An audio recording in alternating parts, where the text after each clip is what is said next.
Today we will read your determinant of matrix part 2. र यो भन्दा अगाडि हामीले पार्ट 1 इस कभर गरेको थियौं र पार्ट 1 मा एउटा मोडल क्वेशन पढ्यौं।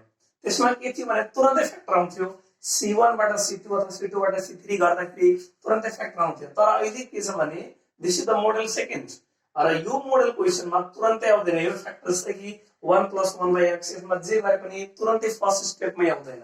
यसमा यदि हेर्नुस् 1 + x² यसमा पनि आउँदैन। यानी कि आज यस्तो टाइपको क्वेशन चाहिँ हामीले पढ्छौं। अनि यो भिडियोले तपाईहरुलाई धेरै हेल्प गर्छ एक्जाममा। र यो भन्दा अगाडि मेरो फर्स्ट भिडियो पनि हेर्नु होला, त्यसमा पनि धेरै इम्पोर्टेन्ट क्वेशनहरु छन्। र अब हामी 1 बाइ 1 सुरु गर्छौं। र यसमा अब यो के हेरौं न 1/x 1/y 1/z जब यस्तो कुरा रहन्छ, यानी कि जब बुझ्नुस् यहाँ जब बाहिर कुनै नम्बर चाहिन्छ भित्र कुनै फ्याक्टर छ भने जहिले पनि हामीले यसलाई ब्यालेन्स गर्नुपर्छ। प्राय 99% क्वेशनमा यसलाई हामीले ब्यालेन्स गर्नुपर्छ। अब केले ब्यालेन्स गर्ने त? अब यो 1/x कसरी लाउने त? अब डिवाइडिङ बाइ x गरेर 1/y कसरी लाउने त्यो पनि डिवाइडिङ बाइ z कसरी लाउने त्यो पनि डिवाइड। त्यही भएर पहिला x y z लाई यहाँ x y z ले पहिला हामीले ब्यालेन्स गर्दैछौं। अब 1 + x बाकी जे छ सेम एज इट इज राखिदिन्छौं। 1 + y 1 1 1 1 + z। अब हामीलाई x y z चाहिएको x y z लाई छोड्दियौ र यो x y z ले पालो पालो सबैलाई मल्टिप्लाई गरौँ। यो x ले यो के छ अपनमा छ त 1/x हुन्छ। यो 1/x ले या त r1 लाई मल्टिप्लाई गर्न पर्यो या त c1 लाई मल्टिप्लाई गर्यो। यदि तपाईले c1 लाई मल्टिप्लाई गर्नुहुन्छ भने 1/x ले त y ले केलाई गर्न पर्यो 1/y ले, z ले कसलाई गर्न पर्यो r3 लाई। ओके, सो अब हामी यसलाई गर्छौं, यानी कि मल्टिप्लाइङ बाइ अब यहाँ के छ x y z लाई त्यतिकै छोड्दिन्छौं 1/x इन। अब तपाईले r1 लेख्नु भयो भने 1/y ले r2 लेख्न पर्यो, 1/z r3 लेख्न पर्यो। यदि तपाईले c1 लेख्नुहुन्छ भने त्यसो भए अब के गर्न पर्यो 1/y इन c2 लेख्न पर्यो एन्ड 1/z इन c3 लेख्न पर्यो है। अब मलाई x y z चाहिएछ, x y z भइहाल्यो। अब यसमा x ले 1/x लाई गर्दैछौं, यानी कि 1 + x/x यहाँ पनि 1/x यहाँ पनि 1/x। अब यसलाई 1/y अनि 1 + y/y यसलाई 1/y and this is 1/z 1/z 1 + z/z है। म यसलाई 1/x ले c1 लाई 1/y ले c2 लाई 1/z c3 लाई है। तपाईले यसलाई r1 r2 r3 पनि गर्न सक्नुहुन्छ है। यहाँ इन छुटेको छ। अब यहाँ हेरौँ, मलाई के चाहिएछ x y z मेरो भइसकेको छ। अब यसलाई अलग अलग गरिदिन्छु 1/x + x/x 1 1/x 1/x यहाँ 1/y यसलाई अब यसलाई अलग गर्नुस् 1/y + y/y 1 1/y 1/z and 1/z यसलाई अलग गर्नुस् 1/z + 1। अब हेर्नुस् बल्ल हाम्रो ठ्याक्क यसको फर्मेटमा आयो, तर अझै पनि यो पुरा टोटल टर्म आएको छैन। जस्ट बनाएको 1/x 1/y, यानी कि जुन हामीले भेरिएबल चाहिएको थियो त्यो के बनाइदियौं x मा यानी कि अपनमा बनाइदियौं। अब बल्ल हामीले यसमा हामी अप्लाइङ सप्लाइङ के गर्न मिल्छ त्यो गर्छौं। अब हेर्नुस् अप्लाइङ इन c1 मा हेर्नुस् न चाहिएको के हो 1 + 1/x 1/y 1/z। अब यो दुईटा जोड्छौं भने कति हुन्छ 1 + 1/x 1/y मात्रै हुन्छ। त के चाहियो z पनि चाहियो, त त्यसकारणले तीनटैलाई जोड्दिन्छन्। त c1 मा भ्यालु लेख्यौ म, त c1 + c2 + c3 यानी कि c1 मा के गर्न पर्यो भने सब भ्यालुलाई एड गर्न पर्यो। त हामीसँग पहिले x y z छ, यो चाहिने कुरा हो, चाहिने कुरा छोड्दियौ। अब त्यहाँ जे अप्लाई गरेछौं त्यो लेख्दियौ। त 1/x 1 by x plus 1 अनि अब यो एड गर्छौं यहाँ 1 by y plus 1 by z। अब त्यसै गरी यो सबले यसरी 1 by x plus 1 by y plus 1 plus 1 by z। अब यहाँ पनि same 1 by x plus 1 by y plus 1 by z plus 1। So 1 by x plus 1 by y plus 1 by z plus 1 अनि अरुमा केही पनि गरेको छैन, same as it is. So 1 by y plus 1 1 by y and यहाँ 1 by z 1 by z 1 by z plus 1। yes, अब हेर्नुस् त 1 plus 1 by x 1 by y 1 by z, यसमा पनि 1 plus 1 by x 1 by y 1 by z, यानी यसमा के छ कमन छ। अब त्यही कुरा common दिदिम। So taking common 1 plus 1 by x plus 1 by y plus 1 by z from यसलाई यो के हो हाम्रो c1 हो, यसको यानी c1 बाट। So xyz अब 1 plus 1 by x plus 1 by y plus 1 by z, यसलाई ब्रैकेट भित्र लेख्नु पर्छ किनभने यहाँ प्लस माइनस साइन छ अनि यहाँ इन्टु थियो त्यही भएर हामी नलेखेको। अब के बाँकी पर्छ यहाँबाट पुरै गयो 1, यहाँबाट पुरै गयो 1 1 1 by y plus 1 1 by y 1 by z 1 by z 1 by z plus 1। अब हेर्नुस् न हामीले चाहिने कुरा सबै आइसकेको छ। अब यसलाई सल्भ गरेर हामी 1 ल्याउनु पर्यो। अब त्यसलाई 1 ल्याइदिनु त्यसो भने अब अहिले नै एक्सपान्ड गरिदिए पनि हुन्छ, अहिले नै हामीले यसलाई एक्सपान्ड गरिदिए पनि हुन्छ, तर नगरौँ किनभने सबैमा नम्बर छ, अलिकति हुन त हुन्छ तर अलिकति थोरै लेन्दी हुन्छ। त बरुलाई अप्लाइङ गरेर दुईटा जिरो बनाइदिनु। So applying in this is r1। Okay, अब योबाट यो माइनस गरिदिउँ त यसलाई r1 भन्छन्। r1 मा भ्यालु राख्दैछौं अनि कस्तो भ्यालु त r1 minus r2 ताकि यहाँ 0 बनिहालोस्। फेरि r2 लाई पनि 0 बनाउने मल्टिप्लाई गर्नु सजिलो हुन्छ r2 मा, त r2 minus r3। अब कोही भन्नु सर r3 पनि गर्दिम r3 minus r1, त जति अर्डर हुन्छ त्यति एक्सन गर्न मिल्दैन, त्यो भन्दा एक कम एक्सन यानी कि 3 into 3 अर्डर हो त दुईटा एक्सन एट अ टाइम गर्न सक्छौं, यानी कि एकचोटीमा दुईटा एक्सन मात्रै गर्न सक्छौं है। सो x y z अब के बाँकी बच्यो भने 1 plus 1 by x plus 1 by y plus 1 by z अनि यहाँ के भयो भने योबाट यो माइनस, सो 1 minus 1 अब योबाट यो minus 1 by y minus 1 by y minus 1 1 by z minus 1 by z। अब त्यसै गरी यो 1 minus 1 अब 1 by y plus 1 बाट minus 1 by y 1 by z minus 1 by z minus 1 and here यसमा के गरेको छैनौं, यसलाई same as it is 1 by z plus 1। अब यसलाई थोरै सल्भ गर्दियौ x y z and 1 plus 1 by x plus 1 by y plus 1 by z and this becomes 0 यसमा y काटेर -1, यसमा z काट्दिनु 0, यो भनेको 0, यसमा y र y क्यान्सल भयो 1, यसमा 1 by z क्यान्सल भयो -1 अनि यहाँ 1 by y अनि 1 by z plus 1। अब जताबाट एक्सपान्ड गरे पनि भयो, चाहे हामीले यो c1 बाट एक्सपान्ड गरौँ चाहे हामीले r1 बाट एक्सपान्ड गरौँ, जताबाट एक्सपान्ड गरे पनि कुरा उही हुन्छ। सो अब यसलाई हामीले एक्सपान्ड गर्दैछौं। सो एक्सपान्डिङ अलोङ म यसलाई c1 बाट गर्दैछु है, c1 बाट एक्सपान्ड गर्दैछौं भने के हुन्छ यहाँ कि x y z अनि यहाँ 1 plus 1 by x plus 1 by y plus 1 by z। अब यो 0 हुन्छ, यो 0 माइनस यो 0 किनभने यो 0 into something 0 किनभने यो लेख्नुहुन्छ अनि यो चारवटा लेख्नुहुन्छ 0, यो पनि त्यस्तै अनि यहाँ +1।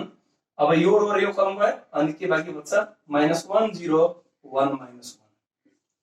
अब यसलाई सल्भ गरौँ, यो कति हुन्छ -1 into -1 1 1 minus 0 1 1 into 1 1 तो अर्थात के भयो भने यहाँ एक्स वाई जेड अनि यहाँ 1 plus 1 by x 1 by y plus 1 by z and this is our right hand side now proved. So यसको भन्नुको मतलब के हो भने कि जब पनि हामीलाई रिक्वायर्ड कुरा डाइरेक्टली एडिसन सब्ट्र्याक्सन गरेर मिल्दैन भने हामीले केही त्यसमा जहिले पनि एक्स वाई मतलब अब कुन भेरिएबल छ एक्स वाई जेड छ भने एक्स वाई जेड ले पहिला तलमाथि ब्यालेन्स गर्ने अनि त्यसपछि हेर्न जाने कस्तोमा चाहियो मलाई स्क्वायर मा बाइ द वे ओपन मा चाहिन्छ त्यही भएर यो डिभाइड वाला मात्रै चलाए म तर बाइ द वे मलाई स्क्वायर चाहिएको भए त के गर्थे यो माथिबाट मल्टिप्लाई गर्थे किनभने स्क्वायर मा पावर बढाउनु पर्यो त पावर बढाउँदाखेरि के हुन्छ यो माथिवाला न्युमरेटरले मल्टिप्लाई गराउँछ तर यहाँ के हो के भयो भने यहाँ ओपन मा चाहिने भएकोले गर्दाखेरि त्यही भएर यो ओपन वालाले गरेको हामीले so I hope you understood this video र यसैलाई अब कुनै कुनै क्वेशन्समा कुनै कुनै बुक्समा के दिन्छ भने यहाँ जस्तै यो हाम्रो यहाँ ए दिन सक्छ यानी कि जहाँ जहाँ 1 1 छ त्यहाँ त्यहाँ ए हुन्छ अनि हामीले त्यहाँ पनि यसरी नै प्रुभ गर्छौं त्यहाँ बस 1 को सट्टामा के हुन्छ भने ए हुन्छ है अब सेकेन्ड क्वेशन ओके अब यो हाम्रो क्वेशन सेकेन्ड अब क्वेशन सेकेन्डमा पनि आया 1 plus x square plus z y square plus z square एकैचोटि आउँछ र आउँदैन यहाँ जे गरे तापनि आउँदैन हैन त अब के गर्न पर्यो भने यसमा पनि केही ब्यालेन्स गर्न पर्यो यानी कि मोडल सेकेन्डमा सबै क्वेशन ब्यालेन्सिङ वाला हो कि ब्यालेन्सिङ टाइपको क्वेशन यसमा पनि हामी ब्यालेन्स गरौँ अब ब्यालेन्स के गर्न पर्यो भने फेरि त्यही x y z जुन जुन भेरिएबल छ त्यो गर्दियौ x y z हैन अब के बाँकी बच्यो यहाँ x square plus 1 यहाँ सेम टु सेम यसमा नो चेन्ज त्यही भएर यसलाई same to same copy xy y square plus 1 yz xz yz z square plus हैन अब हामीलाई यसपालि के चाहियो स्क्वायरहरु चाहिएको छ यानी कि ओपनमा चाहिएको छैन त ओपन वाला छोड्दिन यो माथिबाट मल्टिप्लाई गर्दिन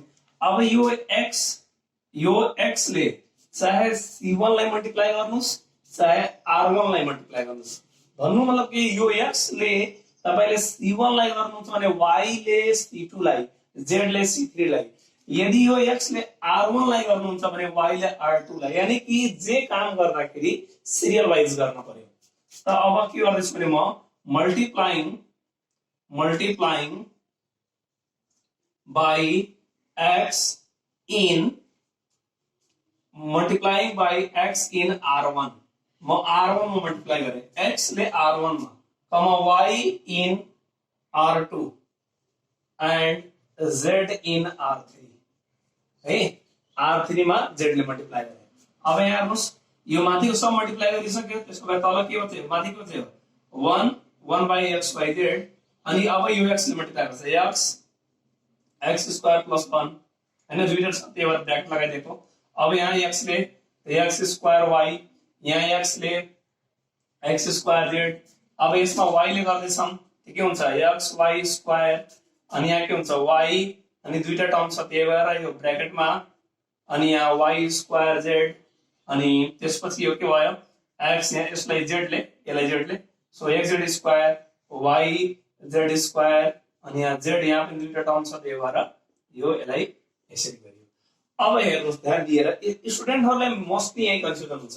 जब यसलाई मल्टिप्लाई गर्नु अनि r1 बाट मल्टिप्लाई गर्नु भने त अब के गर्नु होला जहिले पनि कमन झिक्नु होला तपाईहरुले जहिले पनि कमन कहाँबाट झिक्नु होला भने तपाईले कलमबाट यदि रो मा मल्टिप्लाई गर्नु भए त कलमबाट कमन यदि कलममा मल्टिप्लाई गर्नु छ भने रोबाट कमन है यो त्यसपछि यो क्वेशन चाहिँ पर्फेक्ट फर्ममा हुन्छ अब यहाँ हेर्नुस् न सबैमा x x x छ y y y छ z z z छ अब त्यही कुरा कमन जित्दिम भने यो बाहिर कुरा कटिहाल्छ अनि हाम्रो रिक्वायर्ड फर्ममा आइहाल्छ सब स्क्वायर पाइहाल्छ यस त भन्नुको मतलब के हो भने यदि तपाईले r मा मल्टिप्लाई गर्नुहुन्छ त c बाट कलम c मा मल्टिप्लाई गर्नुहुन्छ भने r बाट common okay so taking common यहाँ तुरन्तै कमन झिक्ने टेकिङ कमन किन यस्तो गर्दिएको त त्यो स्क्वायर फर्मेट बनाउनको लागि taking common x from c1 y from c2 and z from c3 है हेर्नुस् r1 मा मल्टिप्लाई गर्नु भए r2 r3 त्यही भएर कमन c1 c2 c3 बाट यदि यही कुरा मल्टिप्लाइङ यदि C1 C2 C3 बाट गरेको भए हामीले कमन झिक्न पर्थ्यो R1 R2 R3 बाट। अब यहाँ त्यसको अब के कमन आयो पहिला 1/xy रेड हामीसँग छँदै छ। कमन के आयो x फ्रम C1 यानी कि अब यहाँ x आइहाल्यो, y फ्रम C2 यहाँबाट z फ्रम C3। अब के बाँकी बच्यो यहाँ यो x गइसक्यो यहाँबाट x स्क्वायर प्लस 1 यहाँ बच्यो y स्क्वायर यहाँबाट x गयो z स्क्वायर यहाँबाट y गयो यानी कि x स्क्वायर यहाँ y स्क्वायर प्लस 1 यहाँ z स्क्वायर यहाँ x स्क्वायर यहाँ y स्क्वायर यहाँ z स्क्वायर प्लस 1। सो अब यो रे क्यान्सल भइहाल्यो। किन यस्तो गर्यो त अब हेर्नुस् न मलाई ठ्याक्कै स्क्वायर मात्रै चाहिएको छ, ठ्याक्कै यहाँ स्क्वायर नम्बर मात्रै छ। अब हेर्नुस् तपाईहरुले ध्यान दिएर हामीले चाहियो कि 1 + x square + y square + z square. त्यही अब हामीले यसमा यसरी जोड्दाखेरि हुन्न, हामीले यसरी जोड्न पर्यो। 1 + x square + y square + z square यानी कि यसलाई के भन्छन् यसरी जोड्दाखेरि के भन्छन् यसलाई रो भन्छन्। के भन्छन् रो। सो अप्लाइङ इन R1 मा अप्लाइङ गर्छौं त्यो पनि कसरी अप्लाइङ गर्ने भने यिनीलाई जोड्न पर्यो। सो R1 + R2 + R3 यानी कि R1 + R2 + R3 गर्न। अब R1 मा सबै भ्यालु लेखौं त के छ हामीसँग 1 यसलाई 1 अगाडि लेख्दै 1 + x स्क्वायर अनि यिनीहरु अब सबै जोड्दिनुस् plus y square z square. फेरि यसमा x square plus y square plus 1 plus z square. त्यसैगरी यसमा x square plus y square plus z square plus 1।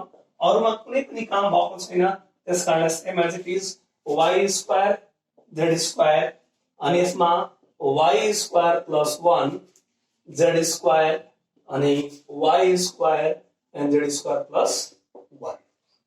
So अब यहाँ हेर्नुस् न माथि 1 + x square + y square + z square त्यसमा पनि 1 + x square + y square + z square त्यहाँ पनि है यानी कि यो कुरा कमन भइहाल्यो। सो टेकिङ कमन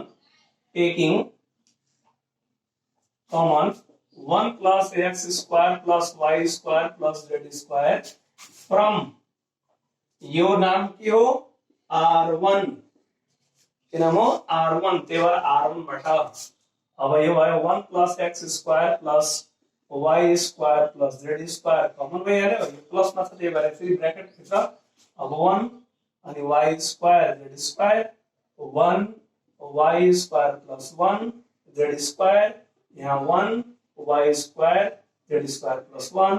अब हामीले यसलाई चाहिने कुरा आइसकेको छ यसलाई एक्सपान्ड गरिदिन पर्यो। एक्सपान्ड अहिले नगरौँ न भने धेरै लेन्दी हुन्छ खोल्दाखेरि त बरु यसलाई अलिकति थोरै सजिलो बनाऊँ दुईटा जिरो बनाइदिउँ। सो अप्लाइङ इन यसलाई जिरो बनाउनु छ C1 यसलाई जिरो बनाउनु छ C1 - C2 एन्ड अर्को C2 भ्यालु दिने C2 - C3। अब यो भयो 1 + x square + y square + z square. अब यहाँ जे काम गर्न भनेछौं गर्दिन 1 - 1 y स्क्वायर - y अब यो पनि -1 z square - z square same as here 1 - 1 y square + 1 - y square z square - z square -1 1 y square z square + 1। So 1 + x square + y square z square अनि यो कति भयो हाम्रो 0 यो दुईटा काट दिउँ -1 यो दुईटा काट दिउँ 0 यो भयो हाम्रो 0 यो दुईटा कटेर 1 यहाँ पनि -1 1 y स्क्वायर z स्क्वायर + 1। अब यसलाई एक्सपान्ड गर्दिउँ दुईटा 0 भयो। अब यसलाई एक्सपान्ड हामीले गर्न सजिलो हुन्छ यो भयो। अब यसलाई एक्सपान्ड गर्दाखेरि यो 0 यसको लागि यो भयो यो 0 अनि +1। अब यो रो र यो कलम जान्छ अनि कति बच्छ -1 1 0 -1। अब यसलाई पनि जब तपाईले सल्भ गर्नुहुन्छ भने 1 आउँछ -1 - 1 1 1 - 0 0 1 into 1 1 हुन्छ अनि त्यसको कारणले 1 + x square + y square + z square into 1 अथवा right hand side. Now this is what our required proof. यानी कि अर्थात हामीले के बुझ्न पर्छ भने कि जब यो कुरा ठ्याक्कै यो कुरा आउँदैन भने हामीले तुरन्त बुझ्नुपर्छ कि त्यहाँ ब्यालेन्सिङ गर्न पर्यो अथवा कमन सिक्न पर्यो। Okay, so thank you. र अब हामी आजको लास्ट क्वेसन यो है, हेरौँ है, लेफ्ट ह्यान्ड साइड के छ यहाँ, A square BC C square plus AC A square AB B square AC AB B square plus BC अनि यहाँ सी स्क्वायर। अब हेरौँ हामीले चाहियो के हो, 4a square B square C square, यानी यसमा प्लस माइनस केही पनि गर्नु छैन है, यानी केवल इन्टु मात्रै लाउनु छ। र अब यसलाई के गरौँ भने कमन झिकौँ, एबीसी कमन यदि झिक्न मिल्छ भने अब यसरी हेर्नुहुन्छ भने त्यसमा ए छ यसमा ए छैन, यानी कमन झिक्न मिल्दैन। तर यसरी हामी हेरौँ न कलममा, कलममा हेर्नुहोस् त, यसमा ए छ यहाँ पनि ए छ, यसबाट ए कमन झिक्न मिल्छ, अर्थात् यसलाई पहिला ए स्क्वायर यसरी ए कमन झिक्दिउँ न, एउटा ए कमन झिक्यौँ ए प्लस बी, अब यहाँ के बच्यो ए सरी यहाँ AB A BC B square B common भयो बी प्लस सी अनि यहाँ C square plus AC AC C square है, यहाँ पनि हामीले कमन झिक्दिउँ सी कमन झिक्दिउँ न, यहाँ पनि सी प्लस ए। अब हेर्नुहोस् न common A A A B B B C C C C, so taking common A from C1, B from C2 and C from C3 है। अब कॉमन सीखो A B C, अब यहाँ के बाकी बचेगा A, यहाँ A प्लस B यहाँ B। अब यसै गरी यसमा के हुने भयो कि B कमन भयो C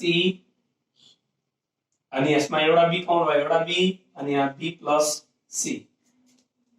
अब यहाँ C कमन भयो C प्लस A C हैन।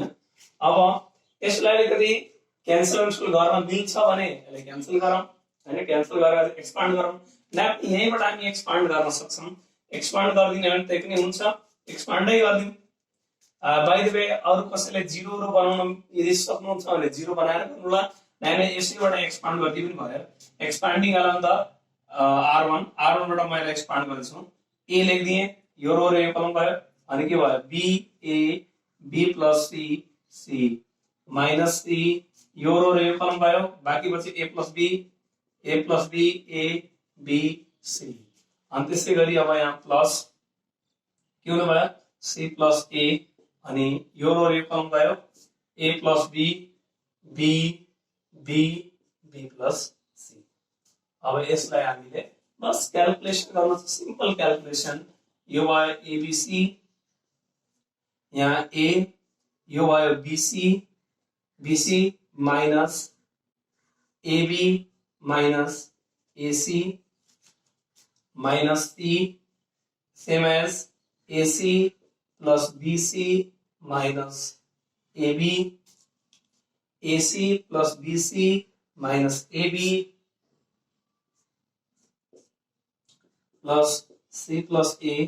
यसमा अब के हुन्छ भने यसलाई मल्टिप्लाई गर्नुस्, के हुन्छ यो ab प्लस ac फेरि यसले b square plus bc minus b square अनि b square get cancel.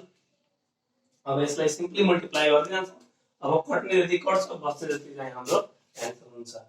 abc यसलाई मल्टिप्लाई गरौँ, यो के हुन्छ हाम्रो यहाँ मल्टिप्लाई गरेर abc, अब यहाँ minus a square b minus a square c, अब त्यसै गरी यो यसले यसमा minus minus ac square minus bc square minus abc। अब यहाँ यो c हो है, c ले c इन्टु ab यानी कि abc plus ac square plus bc square, अब इसको turn plus a square b plus a square c plus abc।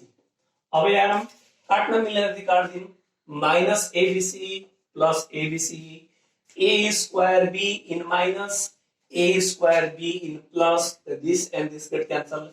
A square c in minus, a square c in plus, ac square in minus, ac square in plus, minus bc square and plus bc square get cancelled, and abc plus the abc plus कतिवटा भयो हामीसँग दुईवटा abc है abc अनि त्यसपछि हाम्रो sorry है यहाँ माइनस माइनस यहाँ प्लस हुन्छ यो क्यान्सल हुँदैन सो हामीसँग कति भयो एबीसी भयो एउटा एबीसी दुईटा एबीसी तीनटा चारवटा एबीसी सो चारवटा एबीसी भयो अर्थात 4a square b square c square. So I hope you understood this video, and if you have any problem on this topic, so you can do comments in this video, and I will try to give the concept about that topic. Okay, thank you.